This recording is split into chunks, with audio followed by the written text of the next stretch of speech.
Hello students, welcome to अभिलक्ष्य academy. अभिलक्ष्य academy में आप सभी का स्वागत है। और आज की वीडियो में हम यहाँ पर डिस्कस करेंगे सीआईएसएफ का फायरमैन का 26 सितंबर 2023 का शिफ्ट 1 में जो पेपर हुआ था, ठीक है। और पिछली वीडियो में हमने मैथ्स का क्वेश्चन पेपर सॉल्व किया था इसी शिफ्ट का, और इस वीडियो में हम रीजनिंग का क्वेश्चन पेपर सॉल्व करेंगे। चलो स्टार्ट करते हैं। देखो, सबसे पहला क्वेश्चन जो है वो नॉन वर्बल रीजनिंग का है, ठीक है। आकृति वाला क्वेश्चन है। यहाँ पर अगर आप देखोगे, देखो अगर यहाँ पर आप देखोगे तो ये जो क्वेश्चन है आपका एम्बेडेड फिगर का है। एम्बेडेड फिगर मतलब छुपी हुई आकृति। अब आपको ये बताना है ये जो एक्स वाली आकृति, ये जो आपको गिवन है, ये वाली आकृति इनमें से किस में छुपी हुई है, ठीक है। तो अगर आप ध्यान से देखोगे इसमें, तो ये वाली आकृति कहीं ना कहीं, ये बोल सकते हैं, देखो ये वाली आकृति यहाँ पर छुपी हुई हो सकती है, ठीक है ना।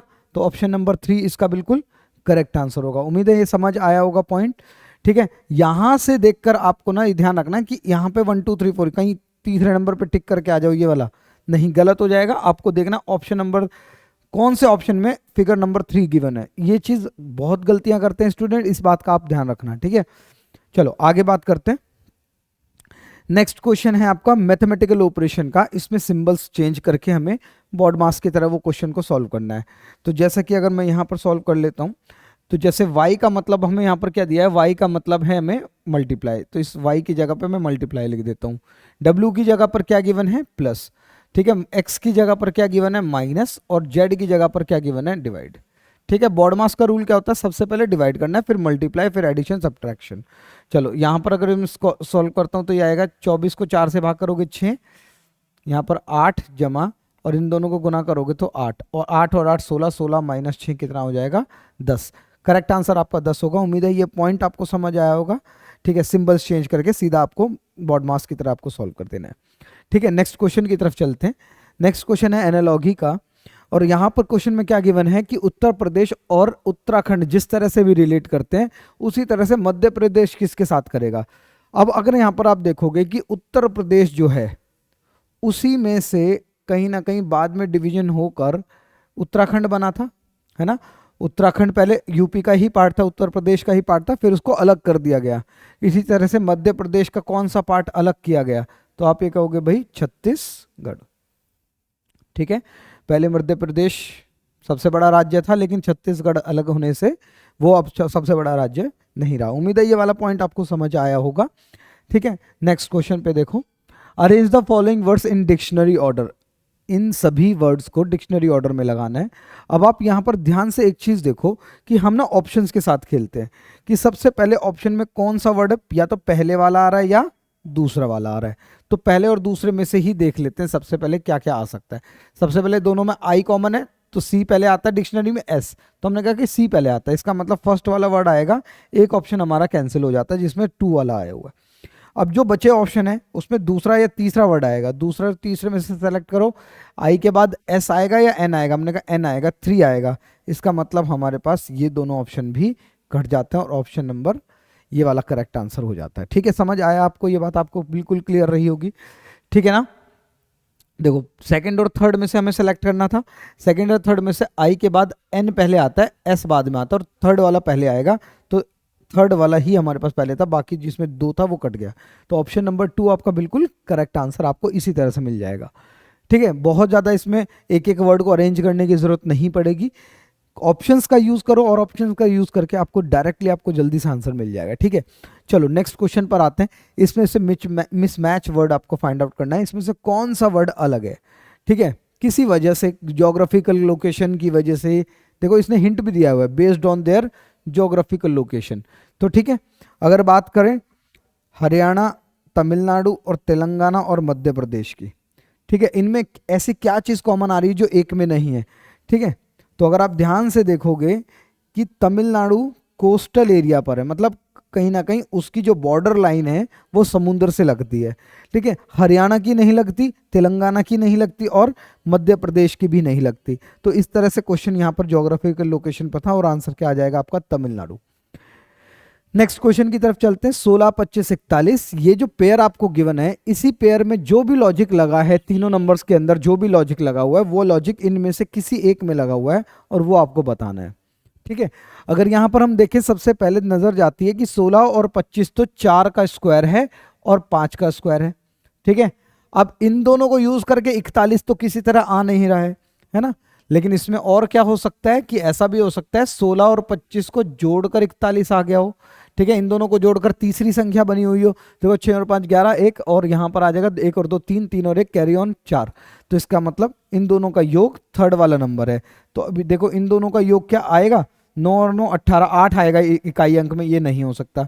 9 और 5 14 आएगा लास्ट में, ये भी नहीं हो सकता, ठीक है। 9 और 36, 36 और 9 को ऐड करोगे तो 45, ये बिल्कुल करेक्ट आंसर आ जाएगा आपका, ठीक है। उम्मीद है यहाँ तक ये वाला पॉइंट आपको समझ आया होगा, बिल्कुल, है ना, इसमें कोई भी डाउट नहीं है। ध्यान रखना कि जरूरी नहीं है कि वो स्क्वायर, और अगर आपको स्क्वायर नंबर दिख रहे हैं और यहाँ पर भी ऑप्शन में स्क्वायर्स दिख रहे हैं तो कहीं ना कहीं स्क्वायर से कुछ लेना देना होगा। ध्यान रखना है क्या गिवन है नंबर, हो सकता है प्लस माइनस करने पर भी वो नंबर आ जाए। और इस तरह के क्वेश्चंस को ना मैं यही कहता हूं कि छोड़ दो। ये अगर कभी कभी ऐसा होता है कि हम इसमें वो लॉजिक मिल ही नहीं पाता है, बहुत टाइम इसमें कंज्यूम हो जाता है, उस टाइम के लिए छोड़ सकते हो आप उस क्वेश्चन को, बाद में देख लेंगे अगर हमारे पास टाइम बचता है। ऐसा ना हो ना कि हम कोई और क्वेश्चन कर सकते थे उस गिवन टाइम में और हम वो ना कर पाए केवल इसमें टाइम वेस्ट करने की वजह से। तो ये थोड़ा सा आप ध्यान रखना है इसमें कि जब आप पेपर देने जा रहे हो तो इस तरह के क्वेश्चंस में जिसमें आपको खुद लॉजिक ढूंढना है, उस तरह के क्वेश्चन को थोड़ी देर के लिए स्किप कर सकते हो, जिससे कि आप बाकी क्वेश्चंस में अपना टाइम दे पाओ। अगर टाइम बचेगा तो हम वापस इसको कर लेंगे, ठीक है। नेक्स्ट क्वेश्चन की तरफ चलते हैं। नेक्स्ट क्वेश्चन देखो क्या कह रहा है, select the mismatch word from the following option. इसमें से कोई एक वर्ड अलग है, वो आपको फाइंड आउट करना है, ठीक है। देखो मसाई, औराउन, संथल और मुंडा, ठीक है, ये आपको बताना है। ये देखा जाए तो जो मुंडा है ये कहीं ना कहीं मध्य प्रदेश की जनजाति है, शेड्यूल ट्राइब्स हैं, ठीक है। शेड्यूल ट्राइब्स नहीं बोल सकते, ट्राइब्स है, ठीक है। संथल भी शायद उड़ीसा की ट्राइब है, और ये आपका एमपी का था। और ओराव भी शायद इंडिया का ही है, एग्जैक्टली मुझे शायद याद नहीं आ रहा है कहाँ का है, शायद छत्तीसगढ़ का रहा हो, ठीक है। और मसाई जो है वो कहीं ना कहीं अफ्रीकन है, मसाई जो है वो अफ्रीकन ट्राइब है, तो इसका जो आंसर होगा वो अफ्रीकन ट्राइब है। ये सारी इंडियन ट्राइब्स हैं और एक जो है वो अफ्रीकन ट्राइब है। ऑप्शन नंबर 1 बिल्कुल करेक्ट आंसर। उम्मीद है ये वाला पॉइंट आपको समझ आया होगा, ठीक है। नेक्स्ट क्वेश्चन की तरफ चलते हैं। देखो नेक्स्ट क्वेश्चन क्या कह रहा है आपका, इन सभी वर्ड्स को फिर से डिक्शनरी ऑर्डर में देखो, तो डिक्शनरी के कितने सारे क्वेश्चंस आपको देखने को यहाँ पर मिल रहे हैं। देखो ELE, ELE, ELE, ELE सब में ऑप्शन में सहारा ले सकते हो, लेकिन ऑप्शन में 2 और 1 का आ रहा है, मतलब 3 ऑप्शन पर 1 है। चलो ELE सेलेक्ट करा तो इसमें देखो C कॉमन आ रहा है, फिर T भी कॉमन आ रहा है इन दोनों में, तो I पहले आएगा, R हमने कहा I पहले आएगा, इसका मतलब सबसे पहला वर्ड जो है 1 आएगा। उसके बाद ऑप्शन उठा लेते हैं 2 और 3 में से, 2 और 3 में से कौन आएगा, ELE, ELE कॉमन है, C पहले आएगा, G हमने कहा C पहले आएगा, 2 पहले आएगा, तो ये ऑप्शन कट गया। 4 और 3 में से देखते हैं इन दोनों में, ELE, ELE, G पहले आएगा, V हमने कहा G पहले आएगा, तो थर्ड वाला करेक्ट आंसर ऑप्शन नंबर 1। इस तरीके से आप आराम से कर सकते हो, ऑप्शंस का यूज करो। कह पर तो हम इसमें भी सकते थे कि फर्स्ट और सेकंड में, ठीक है, फर्स्ट और सेकंड में देख लो, ऑप्शन कट करो, फिर हम आ जाते हैं, फिर जो ऑप्शन सेकंड नंबर पे जो ऑर्डर में लगा हुआ था उसको देखो। इस तरह से कर सकते हो आप, ऑप्शंस का यूज करके टाइम सेव हो सकता है। नेक्स्ट देखोगे आप तो एक सीरीज है, अल्फाबेटिकल सीरीज, और यहाँ पर अगर मैं नंबर लिख देता हूँ तो नंबर से ना बहुत जल्दी समझ में आता है कि सीरीज में क्या हुआ है, ठीक है। यहाँ पर लिख देते हैं 17 16 15, M 13 12 11 9 8 7 5 4 3। अब देखो 17 16 15 तीनों कहीं ना कहीं एक कॉन्टिन्यूशन में आ रहा है, कॉन्जिक्यूटिव नंबर्स हैं। फिर एक 14 मिस हुआ है यहाँ पर, फिर 13 12 11, फिर 10 मिस हुआ, 9 10 9 8 7, फिर 6 मिस हुआ, 5 4 3, फिर अब 2 मिस होगा तो 1 आ जाएगा, 1, और फिर लेटर सीरीज हो जाएंगी शुरू, A Z और Y। A और Z और Y इसमें से कोई भी ऑप्शन नहीं है, इसमें इसको ठीक कर सकते हो आप, A Z और Y, ठीक है, इसमें ये मिस्टेक है, ठीक है। समझ आया वाला पॉइंट आपको बिल्कुल क्लियर है, ठीक है। आगे की तरफ चलते हैं। इसको देखो नेक्स्ट क्वेश्चन है आपका कोडिंग डिकोडिंग का। अब यहां पर आपको गिवन है कि सील जो एक वर्ड है उसका कोड आपको दिया हुआ है TFZ और K, ठीक है, और आपसे पूछा गया है बताओ जी रोज का कोड क्या होगा, what is the code for rose. सबसे पहले क्या करेंगे, नंबर लिख लो, या तो नंबर लिख लो, या अगर ऐसे ही दिख रहा है डिफरेंस छोटा है तो आप यहाँ पर कर सकते हो कि +1 होके टी आएगा, +1 होके टी आएगा, यहाँ पर -1 होके जेड आएगा और यहाँ पर -1 होके जेड आएगा। ठीक है, तो आर में पहले दो लेटर में आपको +1 करना है, आर के बाद एस आएगा, ओ के बाद पी आएगा और फिर -1 एस से पहले आर आता है, ई से पहले डी आता है, SPRD इसका बिल्कुल करेक्ट आंसर, ऑप्शन नंबर 1। ठीक है, नंबर्स लिखते हैं तो कॉन्सेप्ट जल्दी समझ आ जाता है, अगर डिफरेंस यहाँ पर ज़्यादा होता ना तो डिफरेंस आप काउंट करके इनको टाइम लग जाता आपको, तो नंबर्स लिखना सबसे ज़्यादा बेटर ऑप्शन रहता है। ठीक है, नेक्स्ट पे बात करते हैं, which of the following pairs is similar to the above expression. इसमें आपको ये देखना है कि इन दोनों में ये जो लॉजिक लगा हुआ वही इन दोनों में से लगा होना चाहिए। अब यहाँ पर अगर हम देखें तो ये 3 का क्यूब है और ये 5 का क्यूब है, बिल्कुल ठीक है। और इसमें से आपको देखना है कि क्यूब किसका हो सकता है, 3 का स्क्वायर है, ये 7 का स्क्वायर है, ये 2 का स्क्वायर है, 4 का स्क्वायर है। ठीक है, ये 6 का क्यूब है और ये 7 का स्क्वायर है, ये 6 का क्यूब है और ये 7 का क्यूब है।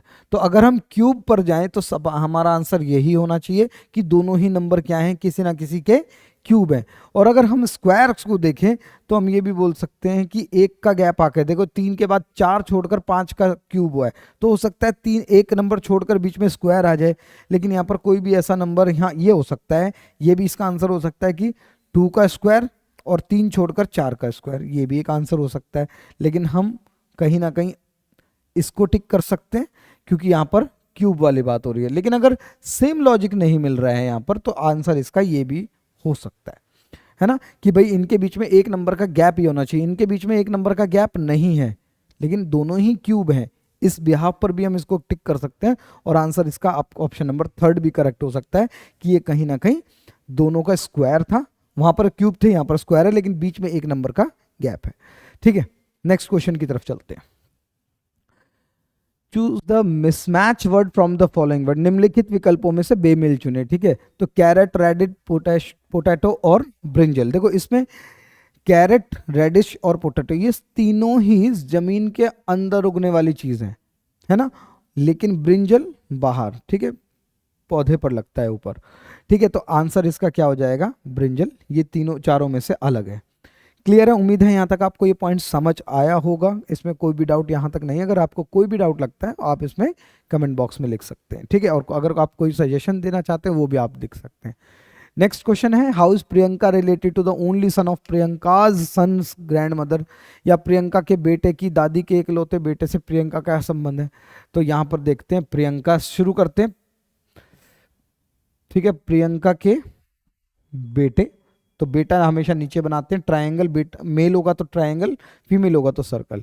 तो प्रियंका के बेटे की दादी, अब दादी गिवन है तो इसका मतलब इसका प्रियंका का कोई हस्बैंड होगा जो इसका पिता होगा, और पिता की जो माँ होगी वो दादी होगी, और उसका इकलौता बेटा, उसका इकलौता बेटा तो यही होगा। और उससे क्या संबंध है प्रियंका का, तो प्रियंका का संबंध जो है वो हस्बैंड है। ठीक है क्या, प्रियंका रिलेटेड तो हस्बैंड से कैसे रिलेट कर रही है, तो वाइफ है इसका। ठीक है ना, समझ आया। प्रियंका के बेटे की दादी के इकलौते लड़के से प्रियंका का क्या संबंध है, तो प्रियंका जो है उस लड़के की वाइफ लगेगी, ये जो लड़का था हमने ढूंढा है उसकी वाइफ लगेगी। ठीक है, चलो नेक्स्ट है सिटिंग अरेंजमेंट का क्वेश्चन।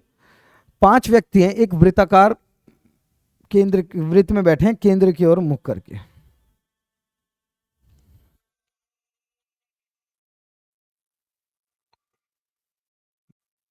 पांच लोग हैं, 1 2 3 4 5। ठीक है, अब इसने क्वेश्चन में पूछा है कि जो गिवन है वो देख लेते हैं। पार्थ जो है राइट में बैठा है रंजीत के, ठीक है, तो पार्थ रंजीत के राइट में बैठा है, रंजीत के राइट में कौन बैठा है, पार्थ बैठा है। उसके बाद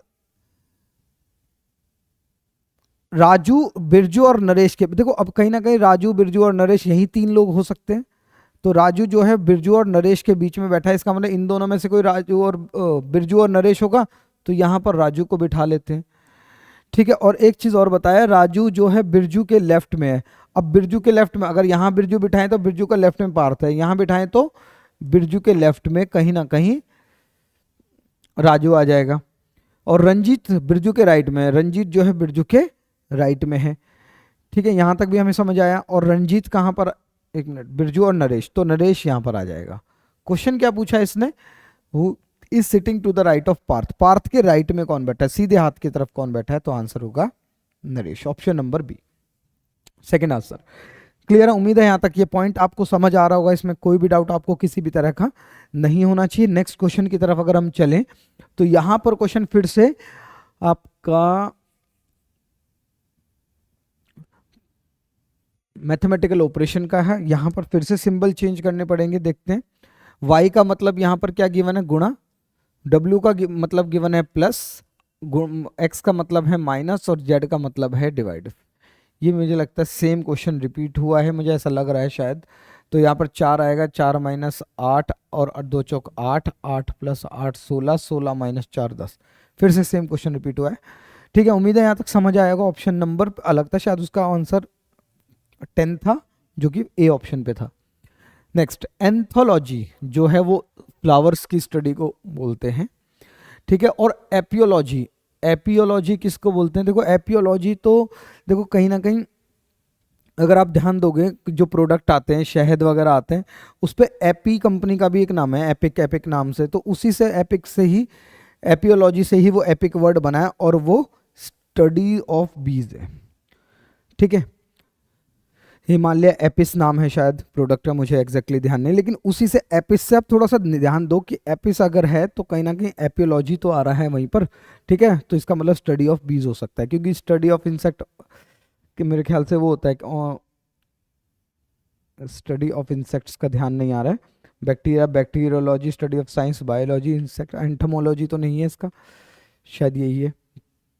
ठीक है, तो एग्जैक्टली इंसेक्ट का याद नहीं आ रहा है, बाकी स्टडी ऑफ बीज जो है वो एपियोलॉजी है। उम्मीद है समझ आया होगा यहाँ तक। नेक्स्ट पे बात करते हैं, थॉर्न जो है उसको NROHT, थॉर्न को NORHT TH लिखा गया है, HT लिखा गया है। तो कहीं ना कहीं उल्टा लिख दिया इसने, इसको रिवर्स में लिख दिया है। तो नॉर्थ को भी उल्टा करोगे तो क्या आ जाएगा, HTRON, ऑप्शन नंबर 1। ठीक है, उम्मीद है समझ आ रहा होगा यहाँ तक आपको, इसमें कोई भी डाउट नहीं है। नेक्स्ट क्वेश्चन की तरफ चलते हैं। इसमें से फिर से वो गिवन सेट है, क्लस्टर वाले क्वेश्चंस बहुत ज़्यादा हैं। ठीक है, और ध्यान अगर आपने दिया हो, डिक्शनरी के भी काफ़ी क्वेश्चंस हैं। यहाँ पर आपको बताना है कि इन तीनों में जो लॉजिक लगा हुआ है वही सेम लॉजिक आपको इस पे बताना है। अब अगर आप यहाँ पर ध्यान दोगे तो ये 2 का क्यूब है, ये 3 का क्यूब है, और फिर से 19। अब 2 और 3 को यूज करके 19 नहीं आ रहा है, इसमें फिर से वही लॉजिक लग रहा है कि 8 और 27 का जो डिफरेंस लोगे आप, उसका डिफरेंस 19 आना चाहिए। पहले दो संख्या का अंतर तीसरी संख्या, तो पहली दो संख्या का अंतर अगर आप माइनस करोगे, 16 में से 7 गए तो आपके पास बचेंगे कितने, 9, नहीं आएगा ये। ठीक है, यहाँ पर अगर आप देखो 14 में से 7 गए 7, और यहाँ पर 5 में से 3 2 गए, ये करेक्ट आंसर। इसमें ये वाला लॉजिक फॉलो हो रहा है कि इन दोनों पहली दो संख्या का अंतर जो है वो तीसरी संख्या आ रही है। ठीक है, नेक्स्ट क्वेश्चन पे आते हैं। सीरीज का क्वेश्चन है ये, और सीरीज में आपको ध्यान रखना है कि किस तरह से ये सीरीज बनी है। देखो अगर हम यहाँ पर ध्यान दें, एक एक चीज को देखते हैं कि ये सर्कल जो है, ये जो सर्कल आपका बना हुआ है, ये सर्कल एक स्टेप, दो स्टेप आगे चला गया है, और फिर एक स्टेप गया है। इसका मतलब 2 1 का पैटर्न बनना चाहिए, पहले 2 साइड आगे चला गया है, फिर एक ही साइड यहाँ पर आगे आ गया है। तो इसका मतलब अब 2 साइड आगे जाना चाहिए। तो अब जो फिगर बनेगी, कहीं ना कहीं आप ये बोल सकते हो कि ये जो सर्कल है वो 2 स्टेप, एक स्टेप गया था, अब 2 स्टेप होना के यहाँ आना चाहिए। तो हमने कहा कि देखो सेकंड ऑप्शन कट गया हमारे पास, फिफ्थ ऑप्शन कट गया, और 3 ऑप्शन बचे हैं। ठीक है, नेक्स्ट ये जो लाइन है, ठीक है, ये जो हेक्सागन के अंदर लाइन है, ये एक दो स्टेप आगे गई या फिर एक स्टेप, इसका मतलब फिर 2 स्टेप आगे जानी चाहिए, तो 2 स्टेप आगे जाके यहाँ आनी चाहिए वो। ठीक है, यहाँ तक समझ आया आपको? ठीक है,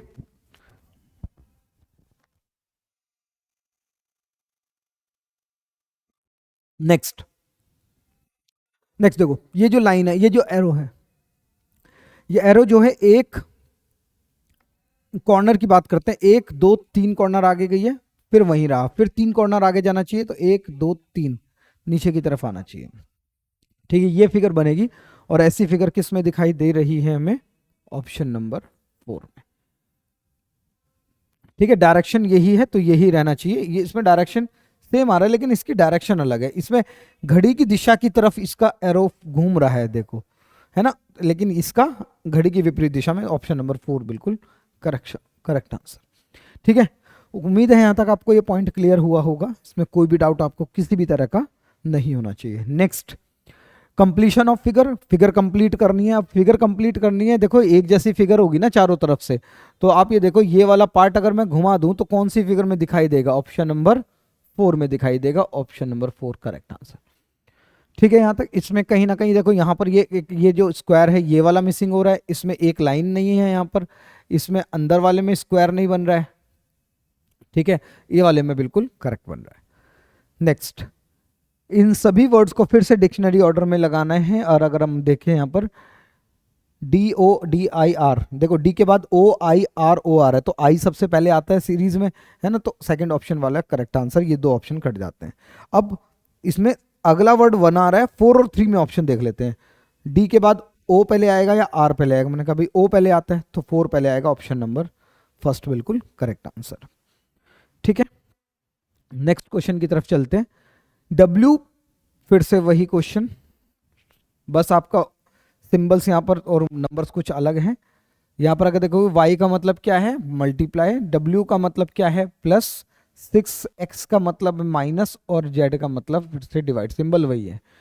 तो यहाँ पर सीरीज लगा देते हैं। यहाँ पर डिवाइड करोगे तो 4, यहाँ पर -6 प्लस 4 अट्ठे 32, 32 और 6 38, 38 में से 4 गए 34, करेक्ट आंसर। ठीक है, उम्मीद है यहाँ तक ये पॉइंट आपको समझ आया होगा। देख रहे हो किस तरह के क्वेश्चंस बार बार रिपीट हो रहे हैं। ठीक है, नेक्स्ट क्वेश्चन पे आ जाते हैं। स्टेटमेंट कंक्लूजन का क्वेश्चन है। देखो ये कह रहा है कि कुछ सिरप जो है वो मेडिसिन है और कुछ सिरप वर्क नहीं करते हैं, या ये कहे कुछ सिरप औषधि है और कुछ सिरप जो है कारगर नहीं है, काम नहीं करती है। ठीक है, अब इसका निष्कर्ष क्या निकल सकता है कि कुछ औषधियां कारगर होती हैं। देखो उसने बोला है कि कुछ सिरप औषधि हैं, कुछ सिरप औषधि हैं, तो अगर वो कुछ सिरप कारगर नहीं है तो इसका मतलब कुछ औषधियां कारगर नहीं है, इसका मतलब कुछ औषधियां तो कारगर होती हैं, आप ये बोल सकते हो।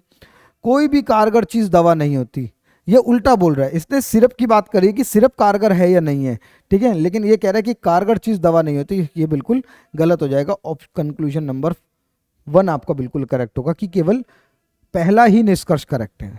उम्मीद है यहां तक आपको ये पॉइंट समझ आया होगा। ठीक है, ये सिलोजिज्म नहीं है, ये स्टेटमेंट कंक्लूजन है, कथन निष्कर्ष है, जो कि क्रिटिकल रीजनिंग का पार्ट है कि हमें ये देखकर कि भाई इसमें क्या क्या गिवन है उसका निष्कर्ष या रिजल्ट निकालना होता है, जो भी गिवन है, और अपनी तरफ से कोई भी चीज एज्यूम नहीं करनी होती। नेक्स्ट क्वेश्चन पे आते हैं। नेक्स्ट क्वेश्चन है यहाँ पे फिर से कंप्लीशन ऑफ फिगर। अब फिगर से मैंने बोला था कि एक जैसी ही लगनी चाहिए फिगर, है ना, तो आप ये बताओ इसमें से कौन सी फिगर यहाँ पर बनेगी। ठीक है, देखो देखा जाए तो ये और ये लगभग एक जैसी है, लेकिन अगर आप यहाँ पर देखोगे तो छोटे वाला ट्रायंगल है ना, ये दोनों ट्रायंगल एक जैसे लगभग नहीं बन रहे हैं, तो ये वाला बिल्कुल करेक्ट पार्ट आना चाहिए और यही आपका बनेगा। ऑप्शन नंबर 3 बिल्कुल करेक्ट आंसर। ठीक है, मतलब ए फर्स्ट नंबर वाला ऑप्शन जो है जिसमें थर्ड फिगर है वो आपका करेक्ट आंसर होगा। ठीक है, उम्मीद है यहां तक पॉइंट समझ आया होगा। नेक्स्ट क्वेश्चन पर आते हैं और ये लास्ट क्वेश्चन है, नंबर सीरीज। नंबर सीरीज में अगर आप देखोगे कभी भी नंबर घट रहे हैं फिर बढ़ गए हैं फिर घट गया फिर बढ़ गया, इसका मतलब कहीं ना कहीं ऑल्टरनेट सीरीज भी हो सकती है, एक छोड़कर एक नंबर की सीरीज भी हो सकती है। ठीक है, तो अगर यहाँ पर आप देखोगे कि 12 में 12 से 13, 13 से 14, 14 से 15, एक एक जमा होकर फिर आना चाहिए क्या? 16 आना चाहिए। ठीक है, 12, 13, 14, 15, 16। ठीक है, अब नेक्स्ट 11, 12, 13, 14, 14 नहीं आना चाहिए। ठीक है, तो 16 और 14 आना चाहिए, 16 और 14। ठीक है, नहीं 16 यहां पर आएगा बाद में, और पहले वाला नंबर जो है वो 14 आएगा। 14 और 16 करेक्ट आंसर है। उम्मीद है यहां तक आपको पॉइंट समझ आया होगा। सीरीज के हिसाब से देखो 13, 12, 13, 14, 15, 16, 16 ये एक छोड़कर आएगा तो बाद वाला नंबर होगा। ठीक है, 11, 12, 13, 14, तो यहाँ पर पहले वाला नंबर होगा, तो 14 और 16 इसका बिल्कुल करेक्ट आंसर है। उम्मीद है यहाँ तक आपको इसमें कोई भी डाउट नहीं रहा होगा। अगर ये आपको वीडियो समझ आई है, आपने कुछ सीखा है, तो चैनल को सब्सक्राइब ज़रूर करें, ऐसी ही और वीडियोस मैं लाता रहता हूँ। ठीक है, और मिलते हैं आपसे नेक्स्ट वीडियो में, जो कि हम फिर से एक CISF का मैथ्स का क्वेश्चन पेपर फायरमैन का ही हम सॉल्व करेंगे। ठीक है, तो मिलते हैं नेक्स्ट वीडियो में, तब तक अच्छे से पढ़ते रहिए। Thank you.